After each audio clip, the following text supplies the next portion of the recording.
Welcome to this visual analysis. Today, we are taking some incredibly complex data and breaking it down to uncover how things actually work behind the scenes. We're going to look at something you literally hear about every single day in the news, falling inflation. But as you'll see, the source data reveals something pretty surprising. The headline of cooling prices actually masks one of the most massive wealth transfers of our time. It's not a disaster for everyone, though. In fact, for some people, it's basically the deal of the decade. Let's find out why. Okay, let's dive into this. Here is our roadmap for today. We'll hit all 6 of these points, and together they're going to act like a light switch to illuminate the very complex, somewhat dark room of inflation metrics. We're going to start things off with a rather provocative question. For whom is falling inflation actually good news? You see, right now, central banks are just so desperate to hit their economic targets that they are literally changing how they calculate the numbers. Take a recent proposal by Kevin Warsh, a really prominent figure in the U.S. banking system. By simply introducing a completely new calculation method, he showed how inflation could magically drop from 3.3% down to 2.3%. Just like that. Problem solved, right? Well, the reality is a whole lot more complicated. That brings us to Section 1, the elephant in the dark room. Have you ever heard that ancient parable of the blind man and the elephant? Basically, several blindfolded men touch different parts of a beast. One touches the trunk and says, "Oh, it's a snake." Another touches the leg and calls it a tree. Now, none of them are lying, but they're only experiencing one tiny, isolated part of the picture. And honestly, that is exactly what happens with isolated inflation numbers. We're just touching one part of a much more disturbing beast. The real trick here isn't just manipulating a few percentage points to make a central bank look good. The truly disturbing part is who ultimately pays the price when the lights finally come on and the entire elephant is revealed. Moving right along to Section 2, the basket tricks. To really understand how these numbers get shuffled around, we have to look at the inflation basket. Think of it as a collection of everyday goods used to measure price changes.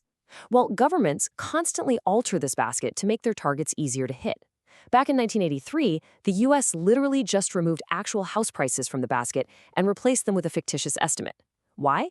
Because soaring house prices were making inflation-linked pensions way too expensive for the state.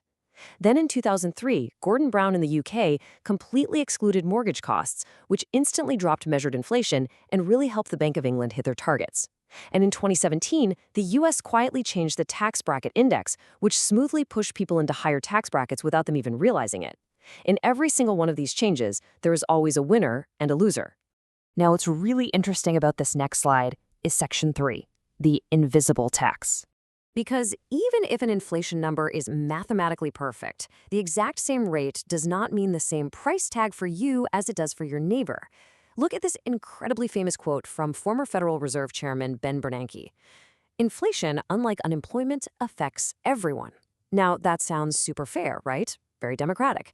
But here is the stark truth. Mechanically speaking, it is fundamentally false. The big myth is that inflation is like a gentle rain that falls equally on every roof in town. The reality? It's a highly regressive tax. A massive study by the International Monetary Fund explicitly proved this. It brutally penalizes people, like everyday pensioners, who keep their life savings just sitting in cash. Meanwhile, the wealthy, who hold real estate, stocks, and other appreciating assets, have all the built-in tools they need to completely shield themselves. Let's put some real-world numbers to this. Check out this brutal data point from October 2022. Italy and Germany had basically identical inflation rates, right around 12%. But look closely at the inequality gap. In Italy, that identical inflation widened the wealth gap by over 9 points. Why? Because price hikes hit basic food and energy, which is where lower-income families spend almost everything they have. But in Germany, the wealth gap actually shrank by a point, because over there, the price hikes heavily hit luxury spending, like high-end automobiles, which impacted the wealthier brackets much more. Mind-blowing, right? Same inflation, totally different human impact. Which perfectly sets up Section 4, the Fisher effect. You see, it's not just about what you own, it's heavily about what you owe. This is the second layer of that invisible tax. The Fisher effect is an economic theory that explains how inflation reduces the real value of money, effectively causing fixed-rate debt to dissolve itself over time. Think about it like this. If you have a fixed-rate mortgage, inflation is actually working for you. You're paying the bank back with money that is worth less and less every single year. Your debt is literally melting away, and you aren't doing a thing. But of course, central banks try to step in and fight inflation, and their traditional cure is jacking up interest rates. But get this, 6 to 1. Economic estimates suggest that this traditional cure of hiking rates causes 6 times more damage to the overall economy than the actual disease of inflation itself. Let's break down the cost of this so-called cure. When central banks swing their only hammer, which is interest rates, commercial banks rarely pass the profits down to you. Recently, UK banks passed just 43% of rate hikes to depositors. Italian banks, a mere 11%.